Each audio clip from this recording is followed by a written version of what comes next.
discretion is advised. 2, 1, go! Adam Carolla and Dr. Drew. LoveLine, coast to coast. Dr. Drew is a board-certified physician and addiction medicine specialist. And our guest, who was going to be Vinnie Jones from Snatch, cannot make it in tonight. He's fallen ill, or his schedule will not permit it. I don't know what the deal is. As you know, though, Drew, I'm one of the few talk show hosts in America who does not like guests, and I'm fine when no one shows up. You usually lean into them a little bit, though, when they don't show. Don't care. Yeah. Less work for me. That's the way I look at it. To me, when a guest doesn't show up here at my job, it's like... One page of reading you don't have to do. Well, half a page. I don't read the whole bio page. How dare you? But, no, I feel like when I was back in school and I had a substitute teacher. Right. Or we're showing a film during one of the classes. Get to relax. Good. It's a weird way to go through life, constantly looking for that little opening to get out. Do you know what I mean? Did you go through school that way? Not exactly. You didn't? I got over that about third grade. Oh, really? Oh, yeah. Oh, Jesus. I was in high school, and if there was a substitute, I'd open the door, and I'd see a strange person standing behind the teacher's desk wearing funky glasses and some bad jeans, and I'd go, oh, my God, light would come up above their head, and it was always, where's Mrs. Parker? I'm filling in for her. Oh, that's great. And for a couple days, couple weeks?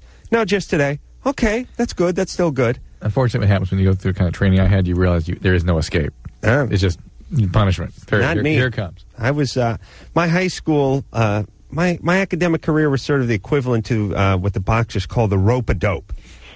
Just sort of leaning back and seeing what I could avoid without mounting any offense or putting my hands up. Henry? Oh, hi. You're 21. What's up? Hey, just want to say you guys are really great. Adam, you're super funny. Drew, you're really smart, and I really appreciate the work that you do. Thank you. Kind of nervous here. Just want to ask you kind of a simple question. See, I'm a virgin, and I want to know if sex for the sake of sex alone is it's just healthy. I mean, Dr. Drew, would you agree that sex by sexual intercourse alone with no emotional involvement, no emotional investment, which is really what we seem to be looking at society today? It's sort of what God intended for us, though. But it can be healthy. The problem is that people overdo that. That becomes what sex is to them. And rather than something they can choose or not choose to do, it becomes a way of maintaining, I don't want to use words that are too ridiculous, but I would say homeostasis, so maintaining, managing your feelings. Yeah. Sex becomes a way of a drug. And that's not healthy. Now, for somebody to have sexual intercourse and not be in love with somebody, that's a personal choice. Guys can pull this off better than women can. But what's your story, Henry? Well, my story is that because I seem to have reactions like women do, where I've had a bunch of opportunities to have sex, and I just don't follow through because I sometimes feel not an inner voice or anything like that, corny like that, but I just simply feel like I can't do it. I mean, I feel like if I would do it, I would just feel I would just feel like really empty, and I would just continue doing it like a snowball. Yeah. And so I don't know, it just snowballs when you rape a chick in the Montana woods during winter. Hey, Henry? Yeah. You gay? No, a lot of people think I am, though. I mean, yeah, well, all my best friends thought... We're living in a democracy, Henry. Yeah. Let's put it to a vote. My best friend said, hey, if you don't have sex soon, you're gay, All right. Are you? Well, you're gay until proven otherwise. Right, but what's up with you? Are you really... I know that I'm not gay, and all right. Listen to his idealized concept. His reasoning is, if I have sex once, I'm going to go on some rampage. No. And it will never end. All guys that are virgins past, let's say, 17, immediately begin weaving together these sets of tales and circumstances. They get very philosophical about getting laid. Henry, are you a religious guy? No, I'm not. I don't go to church at all. All right. My family's religious, but I don't. Listen, don't think so much. Yeah, that's all the great humpers weren't great thinkers. Right, it but gets in the way. In a way, I don't want to be a great humper, though. It's a visceral activity, though. It's like skydiving. You can't intellectualize it too much. You got to go for it. And by the way, if you want to be doing that in the context of a close relationship, why not get a close relationship going? There you go. Because I really, maybe it's just my environment or the chances that I get, but it just seemed like I don't get any. I think most people do get that choice. So the only difference between you and most people is you. Thank you. That goes for all of yous. Brian? Yes. You're 23. I am. What's up? Well, I found out last year that I have, through a blood test, that I have herpes, genital herpes. Well, the blood test is fairly useless, but that's not an accurate way to diagnose herpes. Why not? I'd like to tell my doctor that because I never had an outbreak. Well, then you probably don't have it. Okay. I mean, the only way you should be careful, but the only surefire way to diagnose this is with viral culture. Really. Well, I can honestly tell you now that after the scare, I'm going to be careful. Why did they even bother testing you? I mean, the accuracy of a test is dependent on the probability of it being positive. In other words, if you have no reason to order a test, then the probability of it being false positive is actually higher than being true positive. Well, an ex-lover came down with it, visual diagnosis, and she wanted to determine where she got it.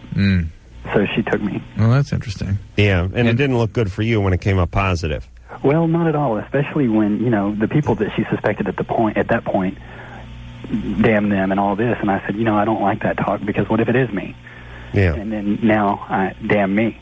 Yeah. I doubt it, but it's an interesting situation. It's still left a possibility of being. Well, listen, Brian, if you've never had an outbreak of herpes, she couldn't really blame you for not knowing you had herpes. Which is, by the way, very common.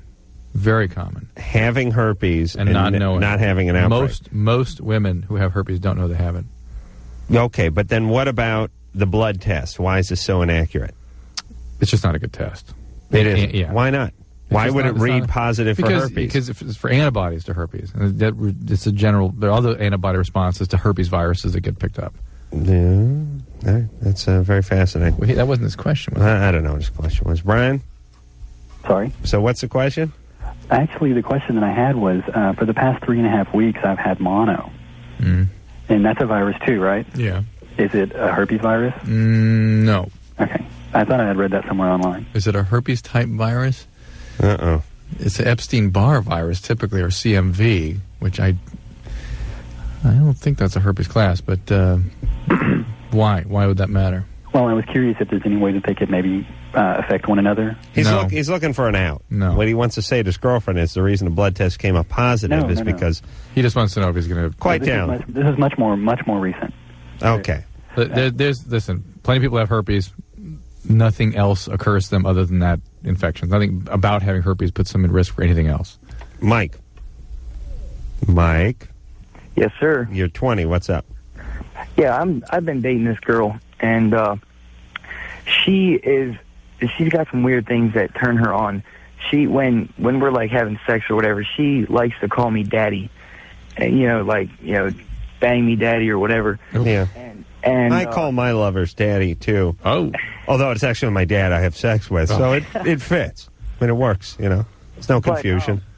And also like what really turns her on is like when we're fooling around and like I call her a slut, and she really gets all hot by that, and I'm trying to figure out why does that turn her on? Yeah. Well, does she have any weird energy going on? You know what I mean?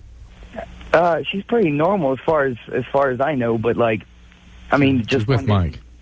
Well, listen. Let me tell you. There's two. In my opinion, there's two reasons for girls who like a little naughty talk. One is somebody told them they were naughty, and the second one is someone told them they were a princess. Too perfect. And they're looking for a little change up.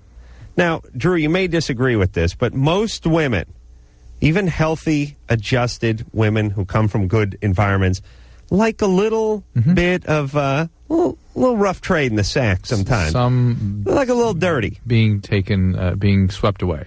Yeah, swept away by a big magic penis. And they like a little hair tug and a little you love it and a little. I mean, sex can be a little you regress a little when you have sex. Mm-hmm. You grunt, you sweat, you turn into a little bit of a caveman. Yeah. And there's some women who are okay with that. Yeah. So I don't necessarily think it's a big deal. No. But if she's crying and yelling daddy and saying, choke me with your belt. And if, by the way, there are other chaotic aspects of how she conducts herself in the relationship. Mike? Yeah, well, she also will, like, call me daddy, like, when we're not having sex, like, just around the house, just around the house, whatever. How's her daddy? He's a pretty nice guy as far as I know. Yeah, and she's all right with him? Yeah, they get along fine. She doesn't like her mother, but her and her dad seem to have a pretty good relationship. And there's no other things that would, no red flags in the relationship? Not that I can see. I just think it's kind of strange. Sometimes she'll slip up and, like, say in front of one of my friends, and they kind of, like, look at me strange or whatever. Yeah. But It's just a term of endearment. Yeah. She makes some other weird name might slip out. Yeah, I like daddy. I like big daddy better instead of small penis daddy, but daddy's fine. Your girlfriend called you monkey nipples once at one of the LoveLine rap parties. I got no problem with that. That was sick. I like that. I have sensitive nipples. I don't know if you know that. I like a little nipple play, Drew. Close your eyes and picture me enjoying some nipple play. Jennifer? Yes? You're 18. What's up? I was wondering if it was possible for a 10-year-old to be depressed. Definitely. Okay. Yeah, Drew will bring you some pictures from when he was 10. What's up? He'll show you depression. He'll go to his room sometimes and say he wishes he was dead. He's very kind of laid back, and he doesn't do the regular 10-year-old boy things. It's just a red flag. Something is up. Maybe not depression, but something. Okay. Maybe nothing. Maybe it's just his constitution. But keep your eyes open. Okay. All right. Well, Drew, you got triplets, and they're all quite different, right? Mm-hmm. Yeah, I have two nephews. One of them is sort of moody and irritable most of the time, and the other one's just a little teddy bear. Mm-hmm. Same vagina. That'd be my sister's. Nice. Same penis. That's my brother-in-law's. Mm-hmm. Is that how you refer to most of your family members? Penis and vagina? Yes. Yeah, my mom is the big vagina. That's right, okay. And my grandmother's the grand vagina. It's a French term. And that means big, large-scale vagina, or the gray vagina, we call it. And these kids are they're a year and a half apart. I swear to God, one of them is the moodiest kid in the world. The other's like it's like having a Saint Bernard. Yeah. Yeah, I don't know what it is. Everything's the same. The environment's totally the same. Your boys, very different. Very different. Right? Very different. One of them is very athletic, very outgoing. Yep. The other one dresses like a woman, cries and masturbates. There's a little bit of that in both of them. But sings torch songs. Yeah. No, one of them's like a computer nerd, right? Yeah. They're just different. One's rigid and contained and controlling. The other's super open. That's and fluid. you. And then the other one's your wife. Yeah, that's right. Yeah. Be nice to have. Too bad you don't have a third, so you could find something sort of healthy. In the middle. Yeah, that's what I'm talking Nice. about. So what do? You try to get the one who's real contained out of his shell a little bit, and you try to reel in the one that's wild. Yep. Nice. Yeah, that's good times. One that's fluid. I prefer to call him. Plays the piano like a MF. I mean, he can really? And athletic. They're both pretty athletic. They really are. Well, Doug's the athletic one, right? He's the athletic heart. Jordan isn't really the athletic. Oh, naturally. Nathan? Yeah. You're 15. What's up? Yeah. Well, I don't know. I've never had, like, a real long-term relationship. Like, never really many relationships whatsoever. Like, I've only had maybe about, like, 2 or 3. And I don't know. It's like, I don't know why. Yeah, you're 15. You're 15. Relax. Yeah. Adam, how many you had by 15? Well, I mean, not by 15? Yeah, not just the ones you imagined. Yeah. Not the ones. Realistically? Real relationships. Let me see here. 15. I think 10th grade. Let me count here. Okay, 10th grade. Let's say 9, hold 8. on. Count back. That was 1979. I was 15 years old. So it'd be 1, 2, 3, 4, 5, 6, 0. 0. Had you kissed anyone by 15? I tried to kiss myself. Other than what you did in the mirror. Hurt my back. Yeah. Yeah. No, I had one girlfriend, Esti Chiladenko, when I was in the 7th grade. I kissed her. Okay. Yes, we made out. We made time to make out, and then she dumped me. My how things have changed. And then I had You know, the only thing worse than a nice dry run is a little sip of water before that long dry run. Asti was my little sip of water in the 7th grade, and then about a 10-year drought. Nice. After that. Very nice. Yeah, tough times. And feeling pretty good in the 7th grade. And poor Nathan hasn't had more than 3 relationships, and he's 15. Imagine that. All right, Nathan. I think sometimes I get jealous when I see like couples at school, I guess. Yeah, it's understandable. So did Adam. Yeah. But it's okay. It's what you want, and just relax. It'll. The less desperate you are, the more likely you are to get there. All right. Hey, I also had one more thing. Mm-hmm. Do you remember about 2 years ago, a blind girl called? Mm-hmm. Yeah, well, I'm her brother. She called... well, we've had a few blind people call. I don't know if we got into the seeing impaired thing with her or not. I think she was the first one that did that. She called in and said it was hard for her to meet guys.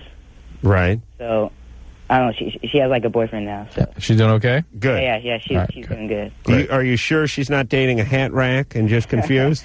It's an actual human being? Yeah, I've met him. He's a good guy. Oh, okay. Because you know how the blind are. No. They can't see. They're like Mr. Can't see. Let me make notes here. Blind, can't see. Okay, got it. They're like Mr. Magoo. Yeah. They could be dating a hat rack and not know it for months sometimes. Sean? Sean, you're 17. Yes. Oh, boy. What's up with you? Nothing. All right. Well, hold on, would you? Okay. All right. Let's talk to Adrian. Yeah, I want to know if listening... Turn that radio down, you brainiac. All right. You have to hear yourself asking, what's up with you? Nice. Sounded good, didn't it? You never know how mean you are until you hear yourself in the background of a 14-year-old's bedroom. Yeah, I want to know if you lift weights if it will, like, stunt your growth. Well, if you do supplements, it can. It tends to stimulate the closure of the growth plates prematurely. Really? Yeah. When you say supplements, what do you mean? Just androstenedione. You don't mean like beef liver pills? No. I mean like hormones. And it's not great for your joints and growth plates to be lifting, certainly not lifting heavy weights, but just general, there's something up in the 12-rep range where you're not killing yourself with the heavy weight. It should be fine. All right, so it's okay if I, like, bench press and stuff? Yeah, carefully. I mean, you use appropriate. Make sure somebody's instructing you how to do it so you don't hurt yourself. Yeah. Do you know if there's any way I could, like, get taller? If there's anything I could do? What do you? You should have had your dad marry a Swedish woman instead of a Mexican woman. Can he go back and do that? No. What's your nationality? Mexican. Yeah, that's a soccer nationality. It's not a basketball nationality. How tall are you? I'm 5'8". Well, come on, you're 14. That's not 5'8". bad for 14. Adrian, that's like worrying about his penis size. I mean, there's something up here. You saying he has a small penis too? No.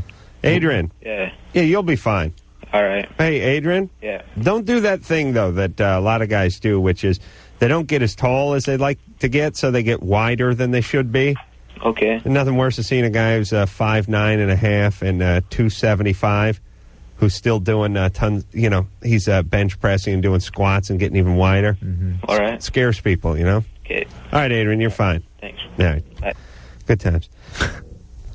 Now, what happened to the guy who was depressed? Did he hang up? He's gone. All right. Tyler? Hi. You're 18. What's up? Tyler, Texas. No, not Tyler, Texas. Oh, I'm sorry. But you're calling from Texas, right? Yes, I am. What's up there? I guess I'm calling for a little bit of advice. Me and my father have not been on best of terms throughout my life. What's been the problem?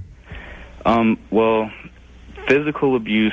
He has, I guess, a really bad... A lot of his problems come with jobs, and most of my life I've been living with my grandmother, his mother. What do you mean he comes with jobs? Well, he's been in between... he got a degree from a college, and he's not been able to hold a decent job. So how come? I don't know. The man got him down, I think, Adam. Yeah. And it caused a lot of depression. He used to, puke blood and stuff, but puking blood is something alcoholics do. Well, he did, and he's not an alcoholic. He's had a lot of problems, but he's getting his life back together. But it's almost like he's kind of forgotten about me. He's never been there for me. He's never shown any kind of, things that fathers do. He has not shown. All right. Okay, what's the question then? Well, I don't know how to express to him that he's wrong. He doesn't think that he is. He tells me that I'm wrong, that I've done things. I don't know. I use drugs. I've dropped out of school. He considers me the headache. Yeah. Well, first off, how much contact do you have with him now? Well, I only call him. You don't live with him? No, I still live with my grandmother. And are you telling me he doesn't do drugs? No, he does not. Never did any drugs? No. Okay. Drew doesn't believe you, but that's beside the point. Tyler, here's the deal. Your dad's an idiot. He's a bad dad. And confronting him is not going to somehow render him into a new dad. No, I mean, that's the thing about bad people. Confronting him doesn't really do much. In fact, sometimes it makes you feel worse. Well, yeah. I had a letter in an envelope that it was in the mailbox, and then I heard your show, and I was like, I'm going to call and ask before I send this letter, and I was wondering if I could read some of it to you. Sure. Okay. Hold on, does it rhyme? No. Oh. With Nantucket? There once was a drunk from Tyler, Texas. All right, go ahead. First line, as a father... How long is this thing? I'll only... Just tell me to stop. All right, just give us the bullet points. Go ahead. Okay, as a father, you are dead to me. It's a nice way to go. Is that Hallmark, or did you write that yourself? I wrote that. I tried to remember growing up with you as a fun time, but all attempts have failed with tears and hate. We've been in between houses, jobs, and by the way, there's a good probability he's already stopped reading. Seriously, you give an idiot a letter like that, we'll just stop reading it. Yeah, keep going, Tyler. This is good. I wish that I had not known you as a real person, but only as a weekend dad. That to me would have been better. I know at this point in my life I have failed myself with drugs, dropping out, and just being lazy. I hope to turn my life around. And I also want you to know that I do not wish anything bad to happen to you. In fact, I hope you have a good life and forgive you for not being there for me when I needed you. Also, I forgive you for hurting me physically. I know your temper and I pushed you, and I'm sorry for that. Sometimes I feel like I'm out of place and what I'm feeling is wrong. But that's just me being a chicken and not... Yeah, I have a couple questions. How many times did he hurt you physically? Not that any times are okay, I'm just curious. I remember being really little, and we lived with his best friend, and I did something. I remember it was a 2x4, and I just remember having bruises, and I was too little. He hit you with a 2x4? Several times. Wow. All right, but it's not... it's woof. It's not 2x6 or a head or stock, over the top. You know? Hey, Tyler? And where's Mom? Well, hold on a second. Tyler? Yes? First off, I'd like you to peel off a copy of that and send it out to my dad. Just a quick alteration about the part for forgiving him for his anger. Just cross that part out and then send it off. I'll give you the address off the air, all right? All right, hey, Tyler? Yeah? Listen, here's the deal. I'm gonna wrap this up in about 20 seconds for you. You got a ton of feelings and a ton of energy, ton of hurt, ton of everything, anger and hurt about this whole situation. Unfortunately, you telling your dad this is not going to get the kind of satisfaction you want out of him, and it won't make you feel better.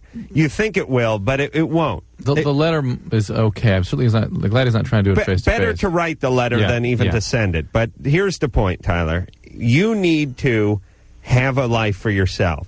Your relationship with your dad will repair over time, and you can work that one out. You don't need to fix that first. Yeah. The first thing you need to do is have a good life, make some money, be successful, get your education, get out of grandma's house, have everything focus on you, and your relationship with your dad will sort its way out as time goes on. But don't focus all your energy on dad. And don't forget that if you are working a good program in your addiction recovery, you should be looking at forgiveness. Right. And that will be a more serene place. All right. We'll take ourselves a little break. When we come back, we'll speak to Darnell, who has a theory. You know, it always frightens me when our callers have theories. His theory is to why guys like seeing girls pee on each other. But this should be fascinating after this. Yep, LoveLine. I'm Adam Carolla. Is Dr. Drew over there? Phone number 1-800-LOVE-191. Crazy Town will be in here tomorrow night, and then Lincoln Park will be in here. We like Lincoln Park on Sunday night. Yes, we do. And we may like Crazy Town, too. We never know. Darnell? Yes. Oh, okay. Let's hear your half-baked theory. First of all, I'm a long-time listener, first-time caller, and I think my half-baked theory is a little more on than All right, let's hear it. than your panties off thing. But I think it's as guys, we're more into the toilet stuff, and peeing's like a big deal for us from early on. We can stand up and pee anywhere, and so I think it's just guys who get into that find validation, in seeing a girl do it, and so that's what kind of validation? What do you mean validation?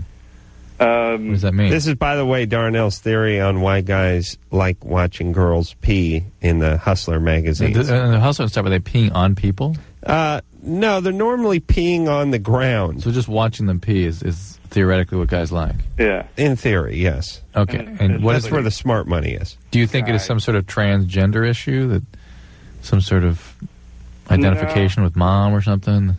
Well, yeah, I don't know. I suppose it could do something like, some sort of association with why guys like wearing women's underwear as well.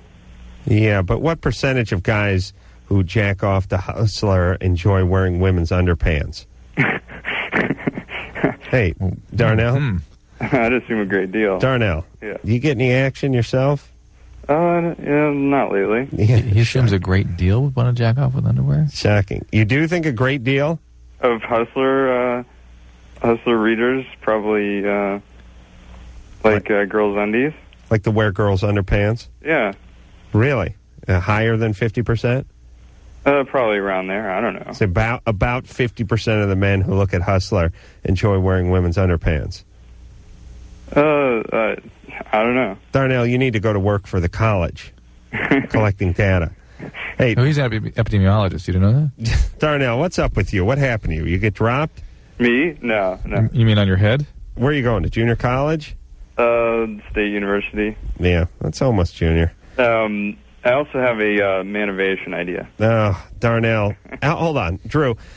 You know how I'm constantly disappointed by our listeners' theories and ideas? Now you've begun cringing.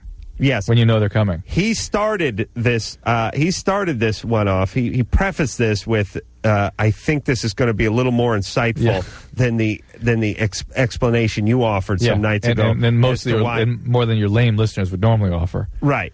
What was Darnell's theory about why men enjoy watching women urinate? Because they like watching. No, I still don't know what it was. It was nothing. Darnell, you had no explanation. Men like urine. That was your explanation. Yeah, they're validated by urine. Yeah. What does that mean? What does that mean? Okay, give me the manovation. Okay. Okay. Have you seen the popularity in men's like shower products and such? That is. Sure, it's going through the roof. Exactly. Who can afford it? Exactly. What are you talking about? Well, I think there should be a whole line of stuff that not only does like a body wash and shampoo and conditioner and stuff, but also doubles to help in the prostate maintenance department while you're in there. How would that work? How would that be different than soap? Well, you can't necessarily use everything. I don't attempt it. All right. Okay, thanks, Darnell. All right. Thanks, but you keep writing down those ideas, all right? Yeah, I'll keep plugging along. Keep plugging along. I want you to write down all your theories, all your manovation ideas. Collect them, bind them, turn them in a book, and then douse them in kerosene and burn them on your lawn in some sort of ritual. Right. All right. Thanks. All right, buddy. Bye. Keep rock and roll. So, let's recap that one. Well, the reason guys enjoy watching women pee on each other or just by themselves is because we feel a connection with urine. Standing up and urinating. Yeah. Somehow that reminds us of ourselves. Right. 50% of men who read Hustler enjoy wearing women's underpants, at least 50%. And a great manovation for the year 2001 would be with the onslaught, the avalanche of male-related bathroom products you've been seeing lately. Yes. Such as there's something called soap and another thing called shampoo. Yes. Right? Shocking. Right? You can't walk 10 feet without seeing a billboard for soap or shampoo, men's soap or shampoo. Who's ever heard of that before? Here's something his else. will double as a lubricant. Michael? Yes. You're 19. It never fails. I'm always disappointed by our callers. Thank you, Michael. Right. You're 19. Well, my question is, ever since I was probably about 11 or 12, I've noticed that I've had oversized nipples, and all my weight seems to go to my stomach and my chest, and it's not that my whole chest is bigger, but my nipples are probably a little, I guess the circumference of them is a little bigger than a quarter, but they're about an inch. They stick out about an inch, and it's kind of embarrassing. No, your nipples do not stick out an inch. It's pretty close. The nipple itself. Yes. Just the pointy part of the nipple.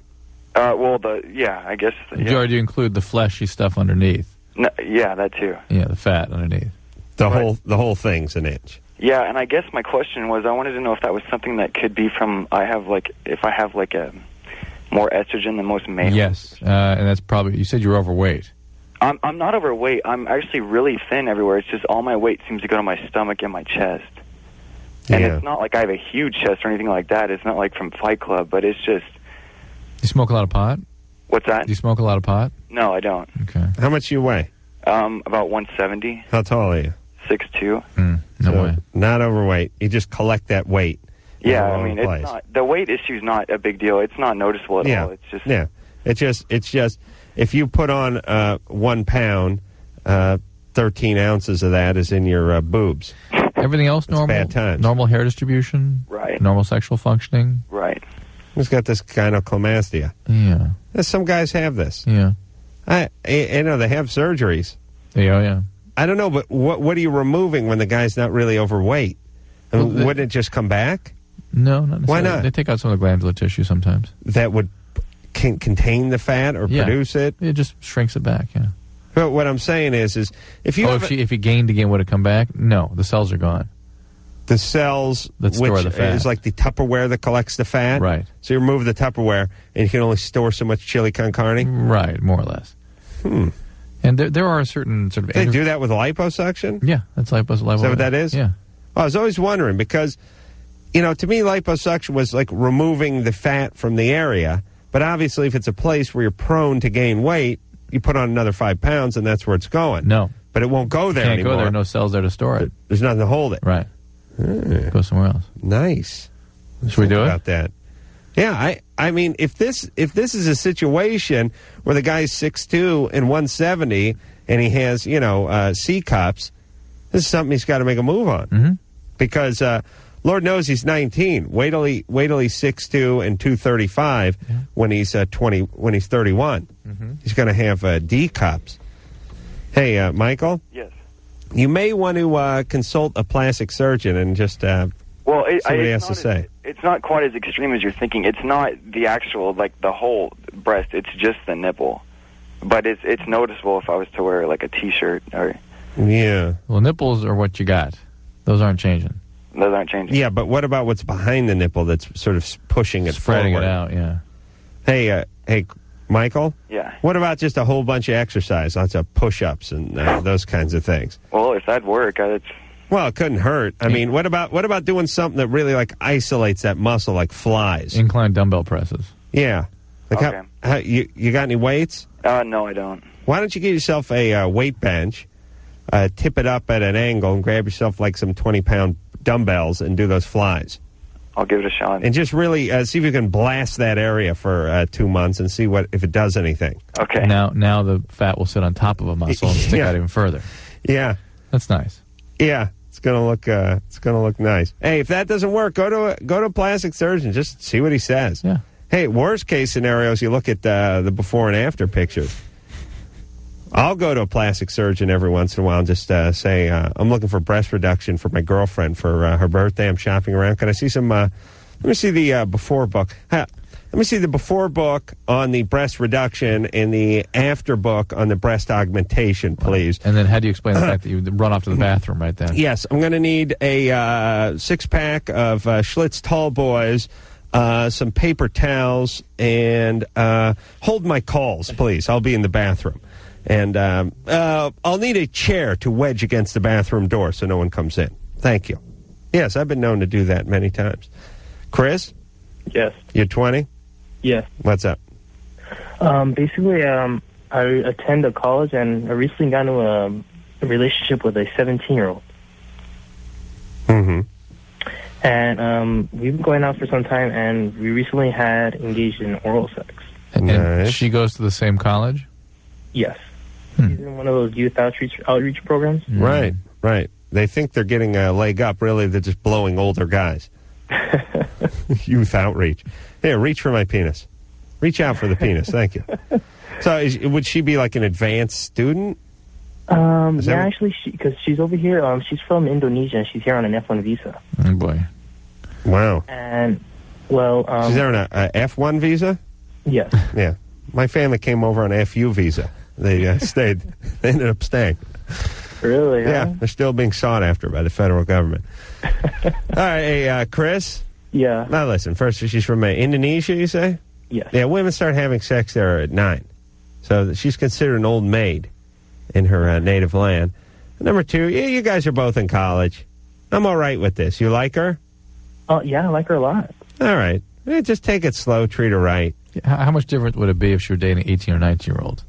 You know, well, first off, she's in college, so she's in school with. Chris is a 20-year-old guy. He's got a little more 15 in him than he does. Yes. Than he does 25. Yep. He's a 20-year-old guy, is closer to 15 than to 25. Yep. And you'd rather have this 20-year-old date your daughter than one of these scumbag 16-year-olds that calls the show, right? Yeah.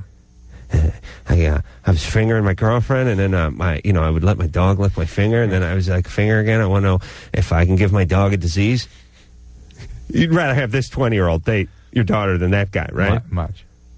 What is the answer to that question? We'll talk about it during the break. All right, we'll be back. Oh, yeah, everybody now. LoveLine will be right back.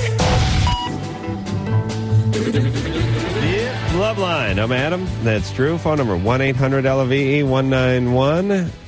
Vinny Jones from Snatch is not in the building. He was slated to come out here tonight and has not made it.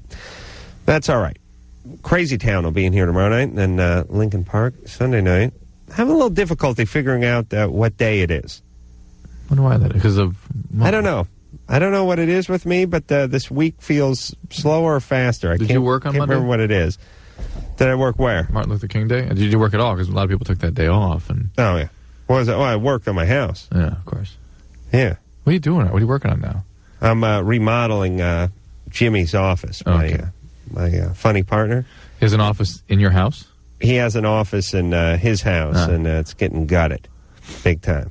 It's time to orchestrate that. Takes a lot of orchestrating, building him all the cabinets and all that good stuff. He has an eclectic taste, though, that Jimmy. He's a tough client. Kat?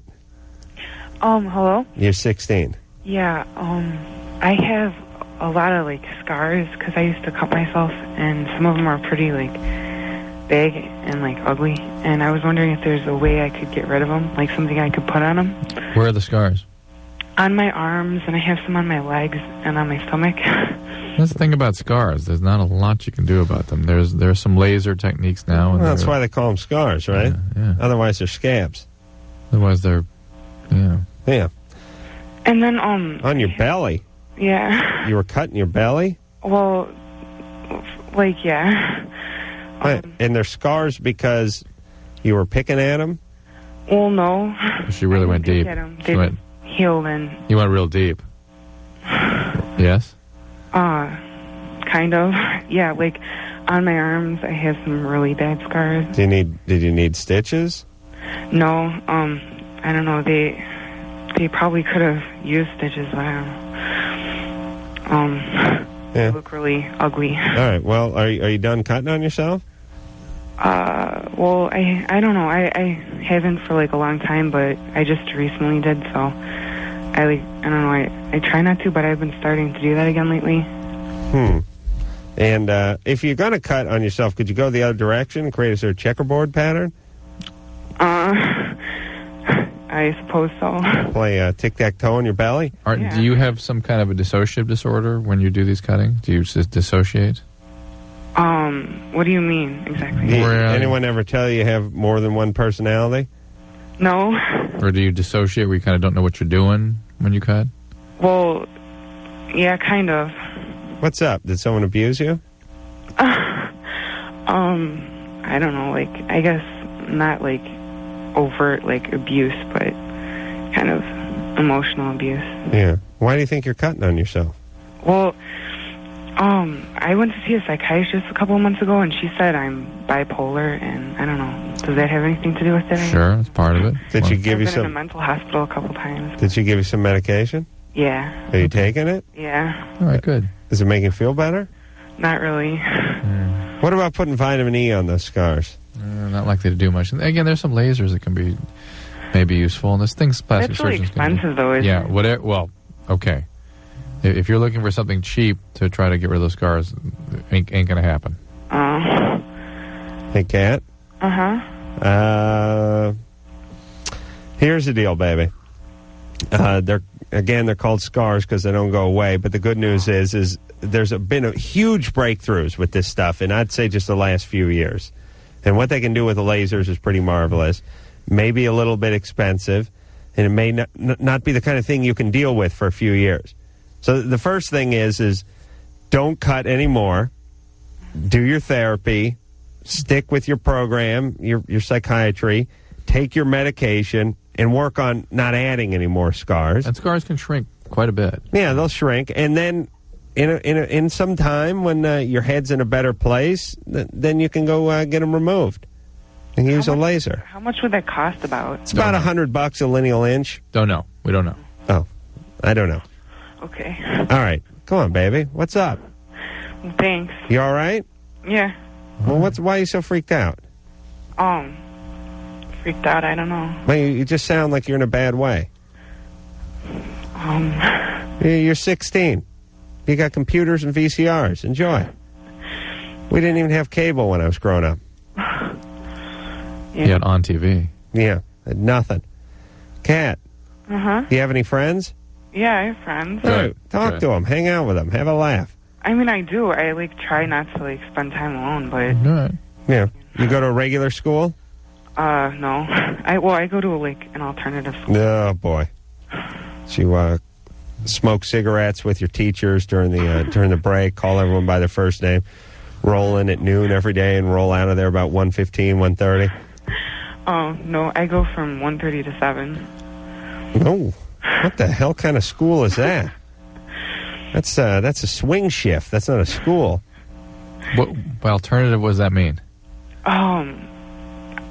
It's a smaller school. It's like...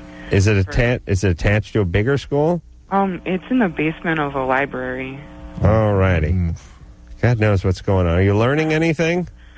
Yeah. Okay. And you can apply those credits toward a GED one day? No, I'm going to graduate high school. All right, baby. Well, good. Enjoy yourself. Okay. Lighten up a little. I'll try. All right. Thanks. Relax. She sounds like she like Atlas. The weight of the world on her back. Yeah. This one. 16. Come on, everybody. Well, listen, I don't want to sound like Mary Poppins here, but... Don't worry. Your parents are a pain in the ass. I know that. The situation at home's not great, but find yourself some friends. Yeah. Man, the best times I've had has been with my friends. They bailed me out of jail. They bailed me out of trouble. I've got to watch them have sex. It's great. And hang out with your friends. Have a laugh with your friends. Hey, you guys got to get back with your friends, especially you chicks. You guys are so busy borrowing each other's sweaters and banging each other's boyfriends. You don't know what a good relationship's like. Get your buddies. See, women don't call them buddies. Think about that. They ain't buddies. They're my friend and the competition. They ain't buddies. Get some buddies. Jason? Yeah. You're 20. Yeah. What's up? I'm just curious as to what's the big deal about women's breasts, because I know that I'm infatuated with them. I just love them. I work at a restaurant and there you go. Enough said. Yeah, there you go. You work at a restaurant. They serve breasts. Yeah, exactly. I see women coming in wearing pretty much not much. Sure. And plus, I'm in Orange County, so... Yeah, got a lot of fake breasts around there. Exactly. Hey, you like breasts. Good. That's healthy. Do you work at Twin Palms or something? Makes you a man. Of course. Yeah. Well, I'm just curious why. I mean... Well, when I sit down and look at it... Look, I understand. It makes no rational sense. There are many... Oh, yes, it does. Well, hang on. There's many things that the human does that is not subject to rationality. And this is one of them. This is some part of our evolution, something that improved the propagation of the species. To me, the main difference between a man and a woman is the cans, is the jugs. Well, and you take a very skinny, wafy type woman, and what do you got? You got a teenage boy. And this theory is that if you idealize parts of women's body, that's a way to distance oneself from a little intimacy. Well, only if you cut them off and play with them in your basement. The way you do. Okay. Well, I didn't say I did. I didn't say I didn't. We'll take a little break. We'll be back after this. LoveLine. We'll be right back. Call on the 1-800-LOVE-191. I'm Adam. That is my good buddy over there. Board certified for your comfort. Somebody was calling in to say that Epstein-Barr virus is a herpes virus. Okay. I don't know if CMV is, though, cytomegalovirus. Somebody said that EBV is a herpes virus. Which that makes sense to me. But I don't know that all monoviruses are herpes viruses. So if you have Epstein-Barr virus, you may test positive for herpes? No. It's more specific than that. It's just not an accurate test. All right. I have not figured out. To me, the only kind of testing I think about is dyno tuning when you put a car and listen, either you pass a smog or you don't. I don't know about all this. We find herpes in your blood, but you don't have it. I don't understand all that testing business. And I'm not so sure Drew does either, to be quite honest with you. Michelle? Yeah. You're 14? Actually, I'm 13. I just kind of said that. You spazzed out? Yeah, I guess, All right. I don't really hear a lot of 13-year-olds call. What's your question? Well, I kind of have, like, an obsession with dating, like, older guys, How old? Like, some might be 18 or older. Are you a virgin? No. Was it with a 19-year-old that you lost your virginity? Actually, it was my stepbrother when I was about 6. Perfectly normal, perfectly healthy. Sure. Yeah. How old was he? 18. And you were 6? Yeah. Oh, boy. Can you see that kind of etches something into your psyche, into your brain function? Well, actually, it's weird because I don't really think about it that much. No, you don't have to. If you thought about it, you might not do it. Yeah, arousal and attraction does not come from the thinking part of your brain. Yeah, like otherwise, people would always choose perfect partners then. If you could just think out, what do I want, what do I need, pow. It's not the way it works. Attraction and arousal is built on trauma. Yeah. Oftentimes. And in your case, it's true. Is it not true? That's a lovely thought. But it's true. And here you are. Here's where it's etched into your chemistry. I don't know. It's like all through I've been growing up. I've been like raped and molested and. Well, that's all. But it all put to my head. But it all started back with that first experience when you were 6. Though. Yeah. Who was raping you and molesting you growing up? Well, like I don't know, just people that I didn't even know sometimes, and they would just like. Just rape you and molest you? Yeah, and. I don't know, like, I tell, like, my friends sometimes, and, like, they I know they wouldn't want to hear it because they wouldn't, like, they change the subject, But, I don't know, it's like... Where are you calling from, by the way? San Dimas, California. I see. Yeah, it's, like, around there, but... When you are really a high-caliber victim, there's sort of no end of victimizers lining up to get after you. No, and you're 13. Yeah. And you could put together a good 20-year run of rape and molestation. Well, no, she'll make a career of this. She'll get into porn or stripping or something. Yes. Hey, well, don't damn her to porn or stripping just yet. Hey, Michelle? Yeah. What's up? Where's your stepbrother now?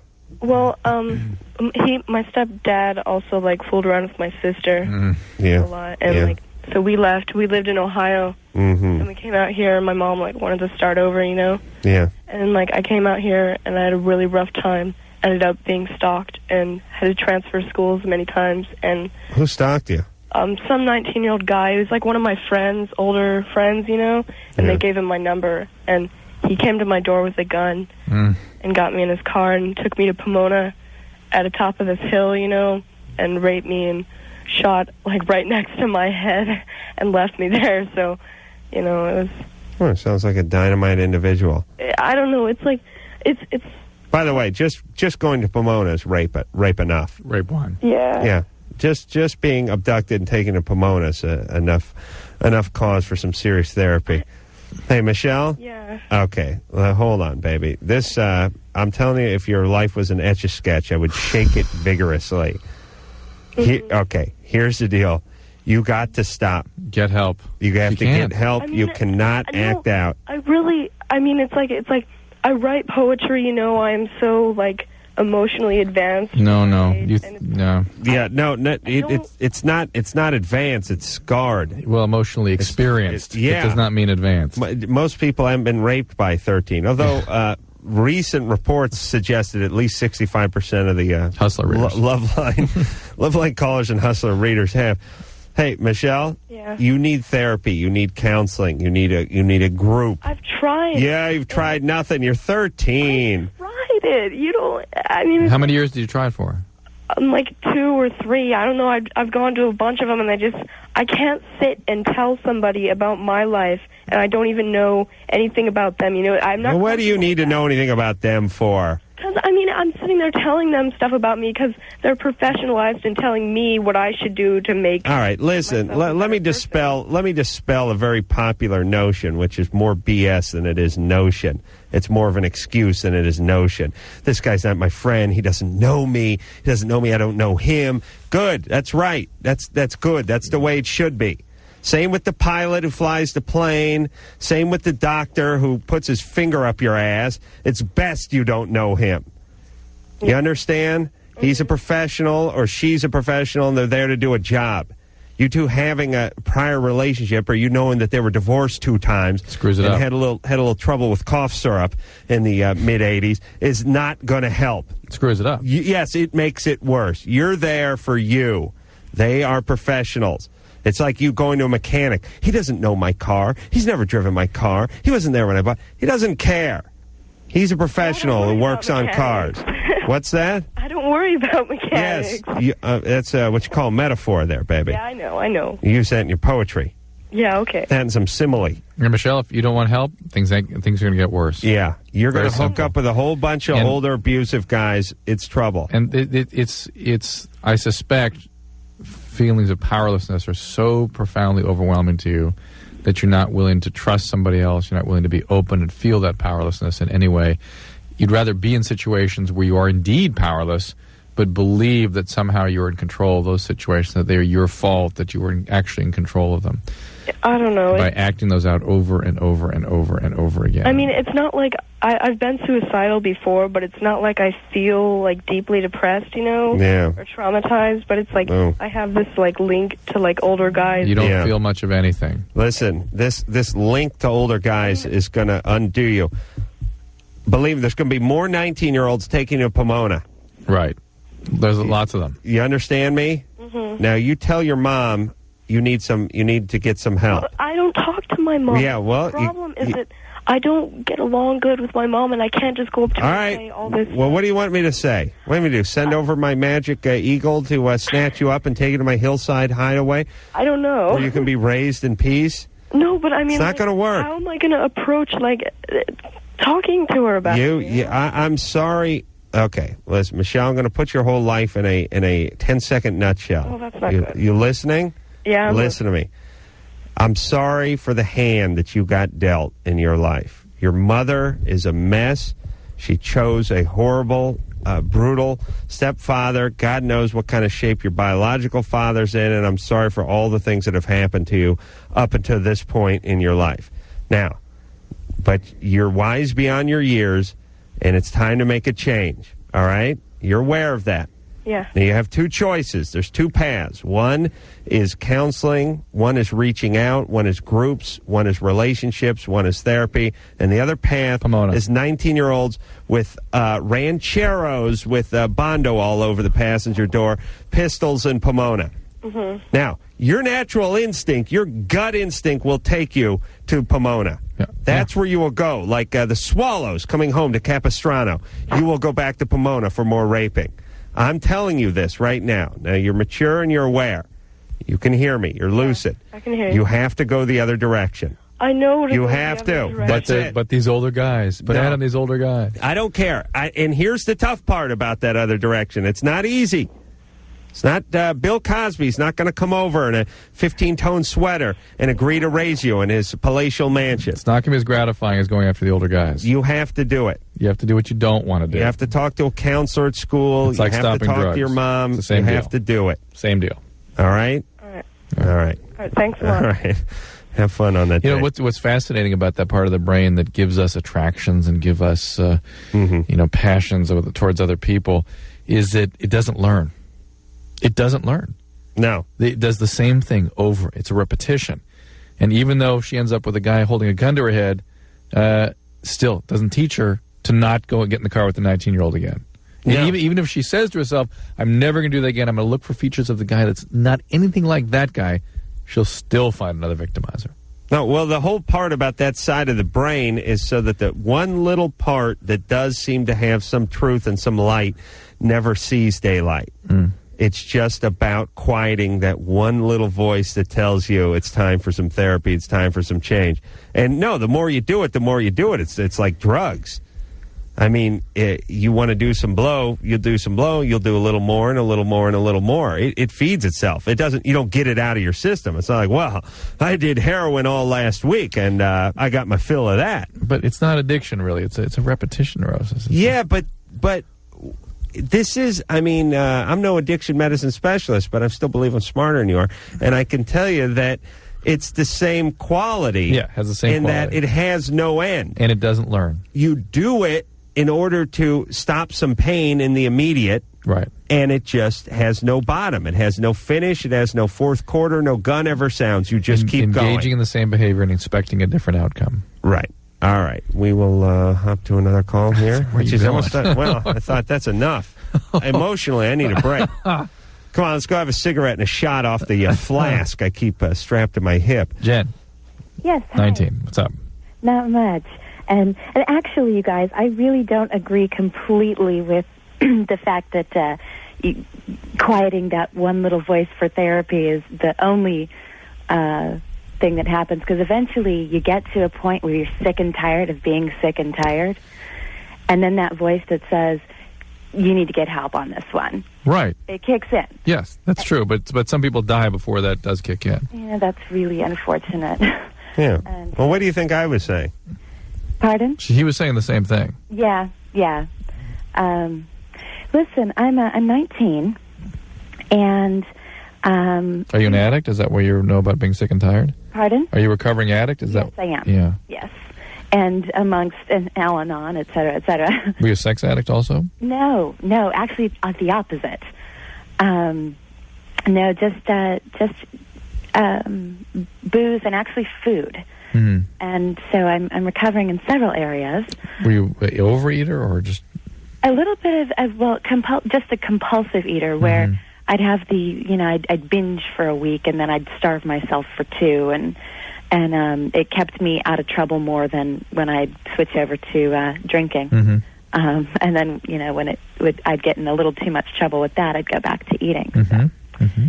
So luckily, one day at a time, I get to have a. What's the question now? The question is,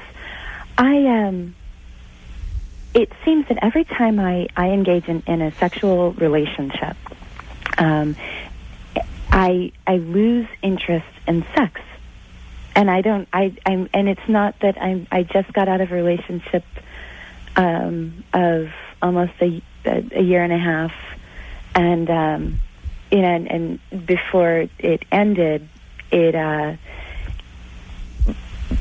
about 3 months into it, I started just losing interest in sex. And I've noticed that all along that's what happens. I'm wondering if that's normal. What's going on? Well, there's 2 ways people can avoid intimacy. One is by engaging in sexual compulsivity, and the other is shutting down to sex. And so you had mentioned you have a lot of... You got that one that makes your boyfriend mad. Yeah. Yeah. Well, how often would you guys have sex? Well, see, I would anyways, just to, make him... Oh, good times. Yeah, that's a good girl. Well, yeah, gee, thanks. Yeah, I like that. God knows the amount of times I've had sex with someone who didn't want to have sex with me. I have no idea. Could be over 100%. Over 100%. It could be like 103%. I'm for the next 3 times I have sex, or whatever. I'm doing it in advance. I'm calculating in advance. But I've been grateful each and every time, and probably never knew the difference. Probably. So listen, don't look at it as sex. Look at it as intimacy. Okay. And that's what you're pulling away from. All right. That's just that you're 19. I mean, it takes time to work this out. But when you're slowing down with the sex, do you feel yourself pulling out of the relationship? No, just the opposite. I really want all of the for lack of a better term, the warm fuzzies of the just cuddling and watching movies and doing. Do the guys stop delivering on that? A lot of times, yes. And in fact, in this last one, I found out after a year and a half, he just was lying to me all along. It was really, really painful.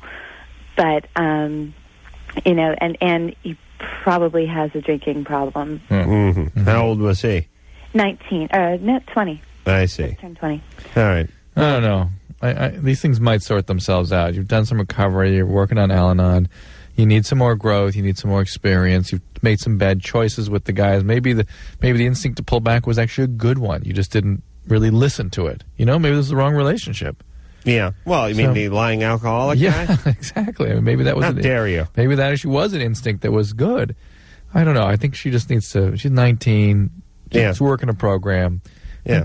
I bet these things will kind of sort out. Well, and also, she's the kind of person. Let me tell you something. Intimacy is something that goes last. I mean, intimate relationships. What do you mean it goes last? When you sort yourself out. Oh, it gets better. What happens is, what I'm saying is people, they drink or they do coke or they have an eating disorder, they do whatever. They get that under control. Yeah. They start going to meetings. Yeah. They got 18 months sobriety under their belt. Right. They're feeling pretty good about themselves. They're exercising. Their relationship with the family's better. Their work's better. Everything's better. Yet they're still having rocky relationships. Sure. And they want to know why. They've got themselves in order. They got their S together. Why not this? Why don't I just clear up this department? This department is much more involved. It takes much longer. Yes, it's the most complex, and most sensitive. Even though you've gotten you were a mess at 17 and you're on top of the world at 19, this one may not clear up until 26. Yeah. Thank you. So, start drinking again. Chad? Yeah. You're 19. Yeah. What's up? Nothing. I was actually just wondering if you guys could call my girlfriend and try and salvage our relationship. All righty. I got her number. You want me to call her on her cell, or is she at home? She's at home. All right. And you think she'll pick up the phone? Yeah. And what do you mean salvage? Well, you ever have one of those relationships where you get kind of mad at her for some reason, like not a big reason, but one of those little reasons, and then go have a few beers with buddies and then just talking like locker room trash to them? I'm not sure we can salvage this one, or maybe we don't even want to. Well, now, here's what we can do, Chad. If there is an event to undo, I think we can undo it. But if it's an overall type thing, we can't do it. Well, I'm not sure that. He comes in and abuses her, and we're supposed to make that okay? No, I didn't abuse her at all. I thought you said you came back and said something to her. No. I was just talking with buddies. I was just like kind of upset, and I was just talking with buddies, and I was all just, dude, I don't know. I'm upset because I just got kind of jealous of her because she was going somewhere with a bunch of her friends. So what is to salvage then? What is it? The issue? Why is she mad? Yeah. She broke up with me because she said, because I was talking to my buddies, and I was like, well, I don't know if I should break up with her or something like that. And she just basically is over my jealousy and was over me saying... Why do you keep referring back to what you spoke? Stop talking about you and your buddies putting back some beers. Was she sitting next to you? No, she wasn't. So, okay. Why was she mad? Why do you keep going back to what you said to your buddies if she wasn't privy to that information? I don't know. She just... I'm not sure we want to solve this one. That's having trouble connecting the dots here. Yeah. Chad, you went out with your buddies and put back a few beers and talked about her. Yeah. Chad's 19, by the way. What does she know about what you said about her? Well, all right. It's kind of a long story. I didn't want to get into it. Oh, for Christ's sake. It's not a long story, though, so I'll keep it short. All right. It's a long story, but it's not a long story. Did one of your buddies tattle on you? Did you come home? Because one of my buddies is dating her. All right. Well, there you go. That's the connection we're looking for, Einstein. Sorry. Jesus Christ. It's like you keep saying you went over here and said something not in front of this person. How the F are we supposed to know how they found out? Just say one of your drunken buddies squealed on you. Sorry. There we go. All right. And that's what made her break up. Yeah. And and you don't feel that way. You actually feel differently. No, I am deep, dead in love with her. Have you told her that? Yes. How does she react to that? She said that she still loves me too. Well, we need to get her side of the story. Chicks always say no. Chad, you're going to have to sit and listen while we get her side of the story, though. All right. But Chad, you give Sarah the number off the air, and then we'll. Did. All right. Is Sarah? Hold on a second, Chad. First off, you got to break for any guy named Chad. Too immature. What do they get called when they grow up? By their middle name or something? I don't know, like Chadwick, Chadley, Chadford, Chadman. What's Chad short for? I don't know. Chadwick? Chadwick? I don't know. Yeah. What'd you ask him? No. That's going to me. be a long story. Oh, my buddies was telling what my mom when she was naming me. Chester, maybe? Yeah. Charles? My buddies drinking beer with my mom when they were looking through a book of names. Yeah. Hey, Sarah, so what are we going to do? We're going to call Chad's better half? Okay. This is great radio. I'm talking to Sarah. What do you see, Sarah? We're going to take a break. She's staring at the floor. All right, we'll take a little break. Drew, get some money out. We got to get something from that vending machine. Yeah, I'm just thinking that. I'm peckish. Where's your popcorn? Oh, where's my popcorn? Where is my popcorn? Let's find out. All right, we're going on a popcorn quest. We may not be back if we don't find it. We may have to make a run. And then we'll get Chad back. We'll get Chad back, and we'll get Chad's girlfriend. We'll get to the bottom of this after this. Hello? Who's this? This is LoveLine. 1-800-LOVE-191. LoveLine will be right back.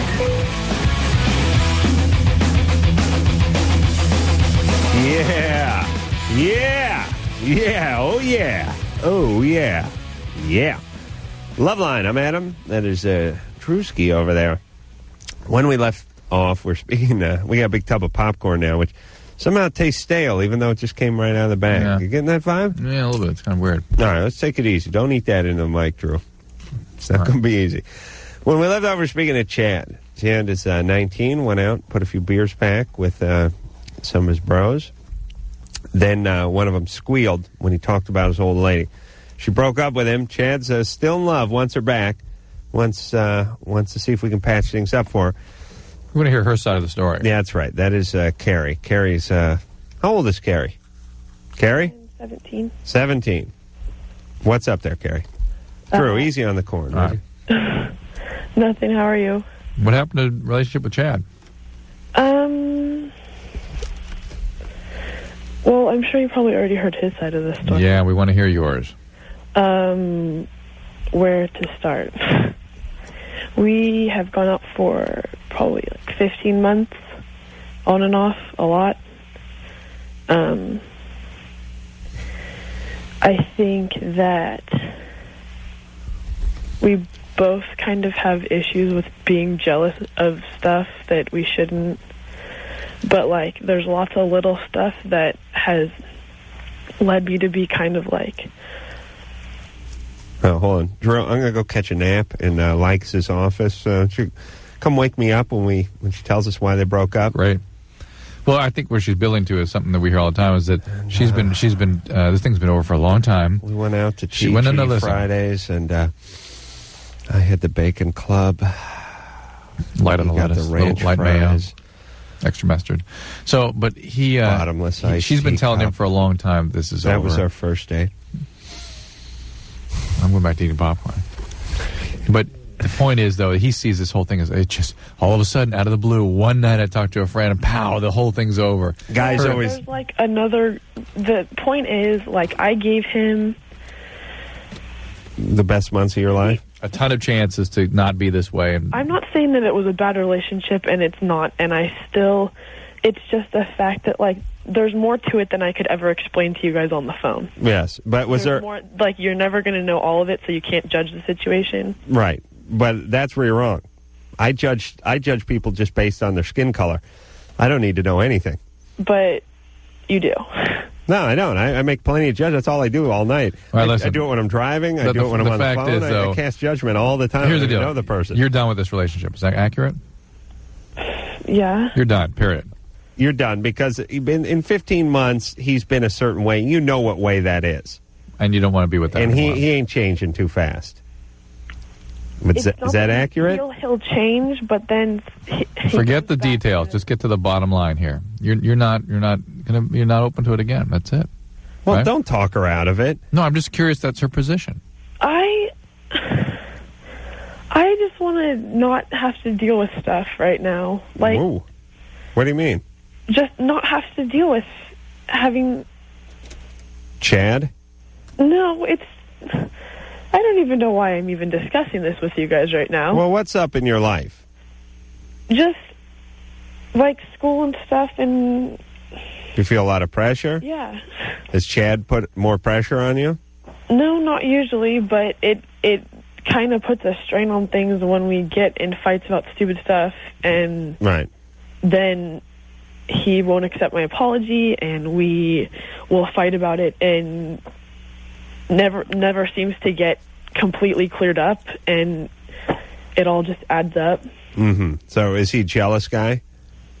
Probably just as much as I am a jealous girl. Uh-huh. So you two both have an energy, and you clash a little bit.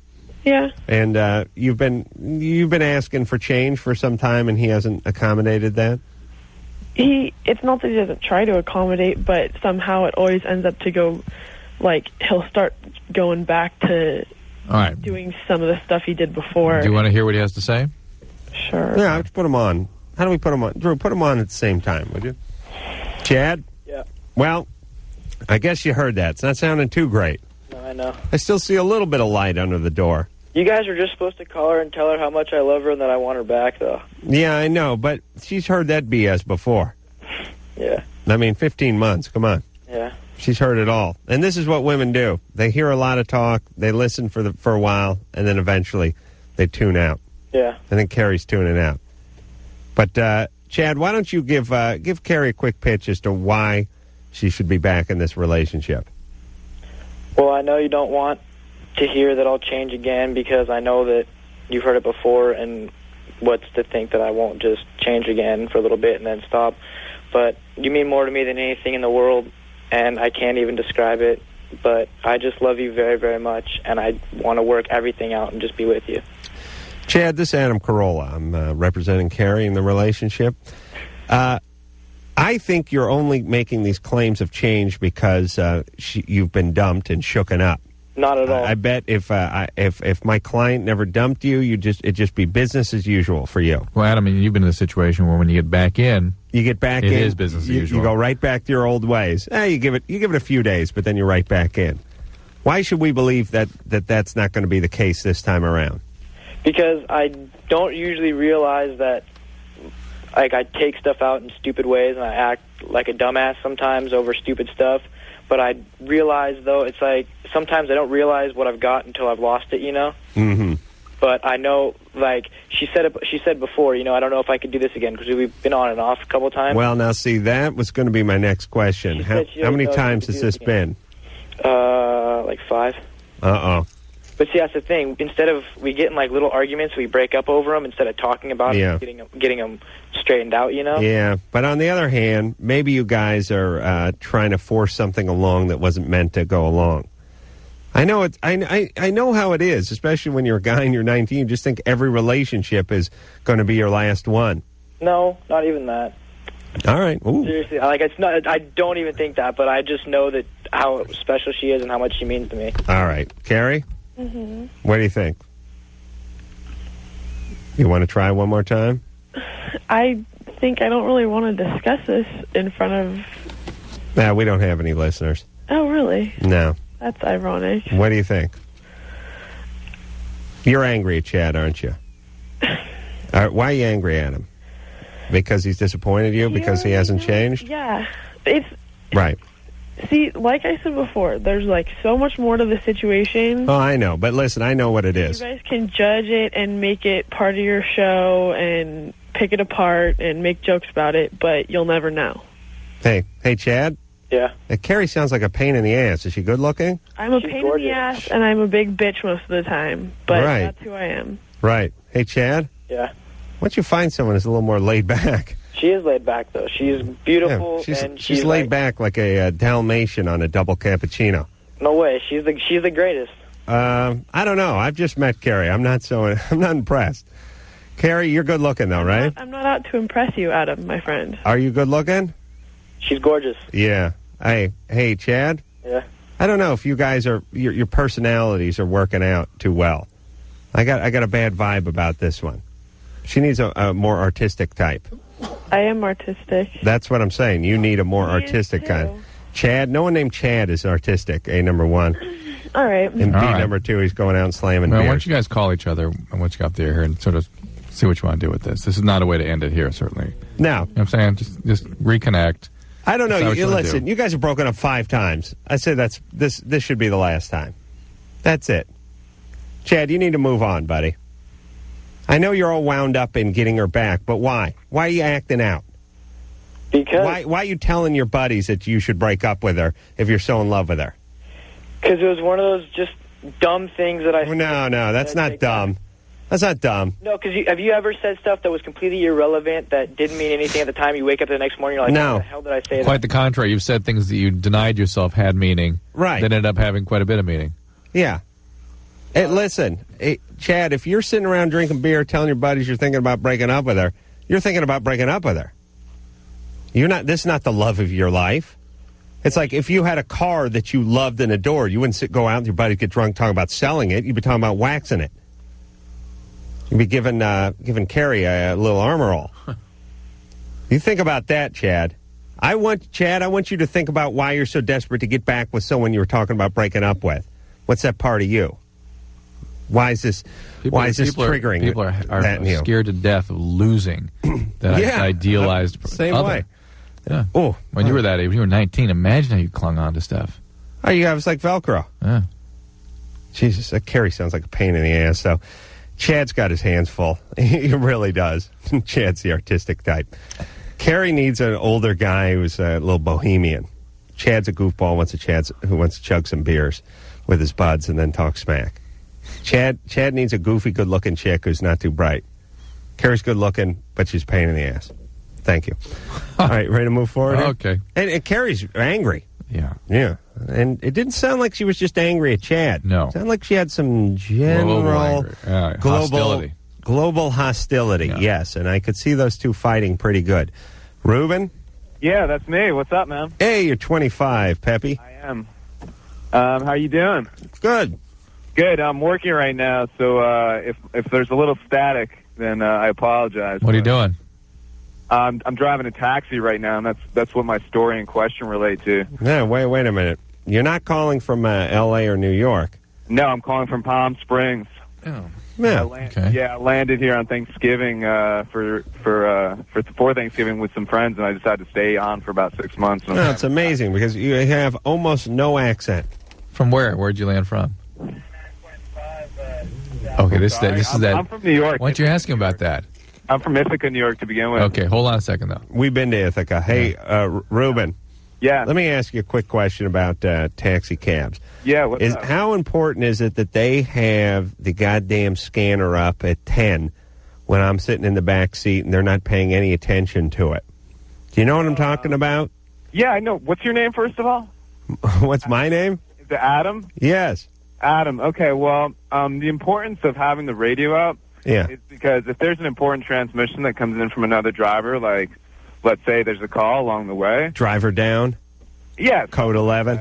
Yeah, you know. Anything. Sure. You know, like... Yeah, but why do... Couldn't you just have it loud enough so that you could hear it? Because every time I get in a cab, it's like... Yeah, I was going to the airport.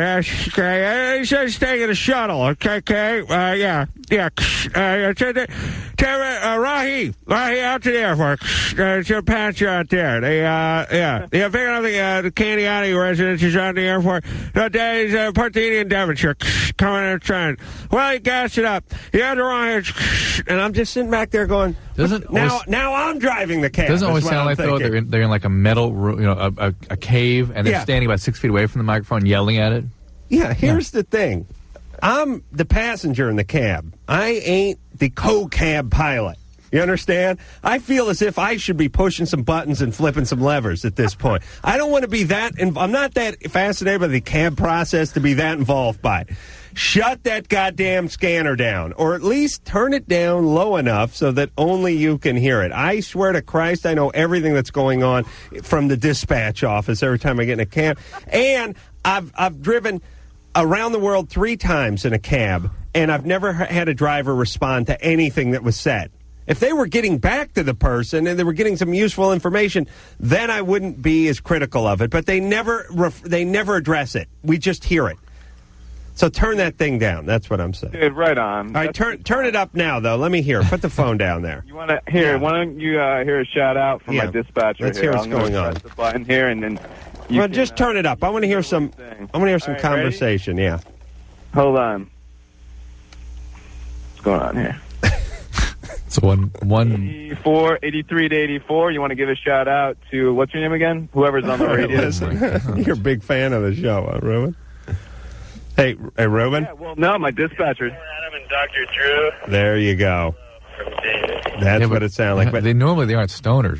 They're usually some weird Johnny Quest nationality. Yeah. Hey, man, Ruben. I had to pass the drug test to get this job. Come on, man. Give me some credit. All right. Well, he had one of your buddies urinate in a glass for you. So what is your question? Oh, anyway, the story goes like this, and this is true. I'm 3 weeks into the job, right? Last week, I'm on my first night alone dispatching, right? And this means I'm the only driver out there. And that's what I'm talking about. Yeah, I'm sorry about that. And what happens is that this guy's staring at me through the window of the cab, right? And I think he's weird, but whatever. You know, he's money. So, like, you know, he gets in and he says, take me to San Lorenzo. I don't know where that is yet. So I ask another driver, whatever, and I'll cut to the chase. During the ride, he starts jacking off in the passenger seat, and he's staring at me the entire time. Yeah. Well, that's why you got that plexiglass shield in there, right? No, we don't have it, man. We don't have it because this Palm Springs. Oh, I see. I see. That. So he's like sitting in the passenger seat, and I'm like looking at him, and he sees that I've noticed. Well, he's in the back seat, right? No, he's in the passenger seat, man. I made the mistake of letting him sit next to me. Oh my God. Why don't you put him on your lap and let him steer? How did you figure you wouldn't notice, by the way? Well, I don't know, man. I don't think he was trying. I think that was his game, man. You know, he was getting off on it. All right, so you threw him out of the cab. Well, no, I didn't throw him out right away. I drove him back to the place I picked him up from, and you know, the fare was $7.88, but I was like, hey man, don't worry about the fare, just get out of the cab. Yeah. And he throws a 20 on the seat. All right, fine. And, yeah. It's still stuck to its seat, right? What's that? It's still stuck to the seat? Yeah, there's a little bit of jizz on there. Oh, fantastic. Nice. All right, Roman. Thanks for that story. I don't know what his question was. I just had to hang up before he asked me who I was one more time. How many times? Why are you calling in? Yeah, I'm looking Bob Hope Drive. Yeah, I'm going to Palm Desert Drive. I got a fare insurance. Oh, it never ends in those cases. It never, ever ends, and they never talk back to them. All right. I got some things I'd like to change, that's all. When you're in charge. You ever take cabs in New York, and they have those pre-recorded things in there? Hello, this is Eartha Kitt. You know me as Catwoman. It's like, yeah. So put your seatbelt on. And I'm like, yeah. Eartha Kitt. Yeah, sure. And taxi character. Yeah, Catwoman. I when I think of Catwoman, I think passive restraint. That's what I think. I think airbags, shoulder harnesses, side impact beams. I think about automotive safety. I've always have. Because that was one of her sidelines in Batman. She not only played Catwoman, but I think she worked for the GM company doing safety testing. Judd Hirsch is the other one, right? Judd Hirsch, yeah. All right, you guys got to go to New York and get in a cab and listen to all the half-baked celebrities. You know you've bottomed out as a celebrity when you're doing pre-recorded cab messages for the city of New York about putting your belt on. Nice. And by the way, I've never put a belt on in one of those cabs. We will take a break. We'll be back. Hello? Is this LoveLine? Call 1-800-LOVE-191. Adam and Dr. Drew will be right back.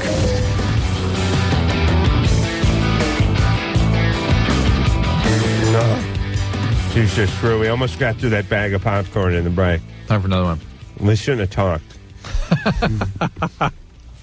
I think we both could have squeezed in another 18 to 25 kernels had we not had that sort of chatter And in breathing. between. Yeah. No more. Okay, mental note. No breathing while I'm eating. Eric? Yeah. You're 17. Yeah. What's up? How's it going? Well, I have a problem. Basically, every time I have sex with my girlfriend, we've been having sex for about 3 months now, and basically, I keep coming after about 3 minutes, and nothing has changed. Like, every single time, it seems like. Can you do a second round here? Yeah, and I don't know. I don't know what's going on. It just, like, I've What heard happened the second time around? basically, I don't know. It's basically the same, a little bit longer, but it's the same idea. I don't know what to do. How about another time around? Kind of painful after that.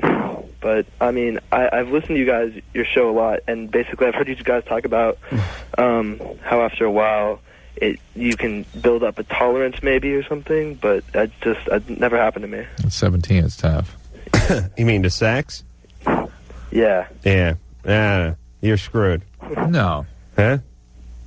I mean, it comes real fast, He'll right? figure it out. He'll figure it out. Well, I never said you could build up a tolerance. Well, you mean you always tell people to Like, not a tolerance, but it gets easier to go longer as time right to goes masturbate beforehand. Well, you just don't care.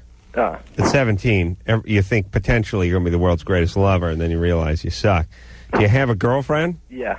Is she a steady? Been that way for a while? Yeah. It's 7 months. 7 months. Yeah, pretty kind of long, I think. Yeah, that's 6 years when you're my age. So, listen, Eric, is she cool? I mean, can you talk about this stuff? Yeah. All right. You sound fairly adjusted. You sound like you get your feet on the ground. You communicate with her. You guys have a decent relationship. It's just the kind of thing you just work out. Mm-hmm. Is she upset by it? No, I mean... No magic you'll work answer. this out. You'll work this out. Yeah, I mean, how about some of that dong-numbing cream you order in the back of the Hustler magazine? No. Wisdom of the Orient brought to the States. Mm-hmm. Sounds like a good plan. Yeah. You can't rub a little Coke on your dork before you get it on? Yeah, that could work. No, come on. No. How about a little... Hey, Drew? Seriously. How about a little, like, Preparation H? No. How about something that numbs a little bit? There's some What very about it? powerful numbing agents out there, but that's Yeah, not, what about it? I'm not. What about numbing that dork a little It's bit? an interesting idea, but I don't Numb think down. What about it? It's not going to hurt you. I mean, hell, if you can rub a tube of it on your ass, certainly put a little dollop on the joint. Yeah, but I don't know that would make a difference. I mean, think it's a spinal reflex. I mean, think about... On the other hand, she may not have a bunch of ass cream up her. That's true. She gets numb, too. Oh, interesting. Hey, Eric? Yeah, I'm sorry. I think I'm coming on to something with this Preparation H. Put a condom on over the lidocaine jelly. Ooh. Do you wear a condom? Yeah. Hey, Eric, do me a favor. Now, what is a numbing agent, Drew? Xylocaine. Xylocaine? Yeah. What would you use that for? Like gum, numbing gum up and things. Yeah, but that might be a little tough on the sensitive skin down there that covers the Johnson. What about a little Preparation H? What does that do? You're hell-bent on that. Yeah, I like the ass cream. Well, it's the same region. Does that numb you? Would that numb you? I don't What think does so. Preparation H do? Shrinks inflamed tissues. What is that? What hemorrhoid cream does? Yeah. So what would have some numbing? So some of that like Oragel, something like that would have like a numbing effect. Yeah. Now, obviously, if you're slapping it inside your mouth, that ain't going to hurt you. What's the xylocaine jelly again? Hey, Eric. Yeah. Go down to the drugstore. By the way, I'm not recommending Drew this. does not endorse this, and I'm not a doctor, but I got a gut feeling about this one. Oh, okay. Grab just a little bit of that Oragel, just a little dab of that. You know what I'm talking about? Yeah. Stuff you put on your wisdom tooth when it hurts. Right. Spread just a little dollop of that on the dork, and then put the condom over that. Okay. Now, don't get any on the outside of the condom. Keep it on the inside. All right. Now, you think that will eat away the condom? When you get the urethritis, so that'll be nice. Oh, really? You don't think that'll work? Drew does think it'll work. Put a little on the Johnson, see what it does. Okay. All right. All right, thanks. Good times, buddy. Yeah, you too. Yeah. Enjoy. You numb that penis. You get an extra couple strokes out of it. Huh? That's good times, right? Yeah. I think I'm on to something. I could get some of that for myself. Mikey? Yeah, Are you Mickey or Mikey? Mikey. What's up there, Mikey? Well, first I wanted to know if TV Guide was right in saying that you were resigning from LoveLine. I don't. You mean that article that was on Jimmy? Kimmel? Yeah. I don't know. Did it say I was resigning from LoveLine? Yeah, it said you'd already left LoveLine. Well, maybe they're talking about the TV show. Yeah, well, that's what I thought, but it didn't say anything about Drew. It just said about you. Well, America doesn't know Drew's name, so it'd be confusing to them. And the long-winded explanation would take up too many words on the page. Okay. No, I'm here. I'm completely. Everyone knows that I'm my sidekick, so I'm completely committed to this show, at least for another 30 seconds. So hurry. Okay. The other thing I wanted to talk about is that girl Michelle who called earlier. Yes. And I wanted to say that she really needs to get help now, because almost the same thing happened to me. I was sexually abused from the time I was 6, and I went to a therapist finally when I was 23, but I had to leave him after 9 months, and he then maintained the relationship with me as a daddy. Yeah. And he physically and sexually abused me for over 2 years. It's amazing the way we find those people. Yeah. You know. Hey, Mikey.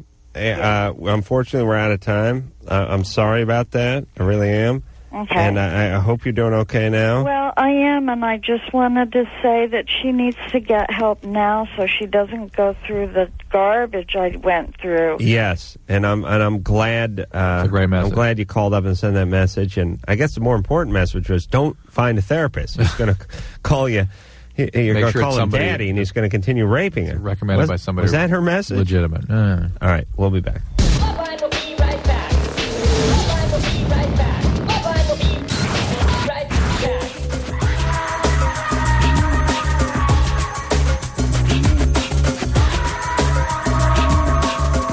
Well, there you have it. Another fabulous episode of LoveLine. In the can, as we call it. Tomorrow night, Crazy Town will be in here. And until next time, this is Adam Carolla for Dr. Drew saying mahalo. This has been LoveLine. The opinions expressed on this show are not necessarily those of the staff, management, sponsors, or this station. The producer for LoveLine is Ann Wilkins Ingold. LoveLine is a presentation of Westwood One Entertainment.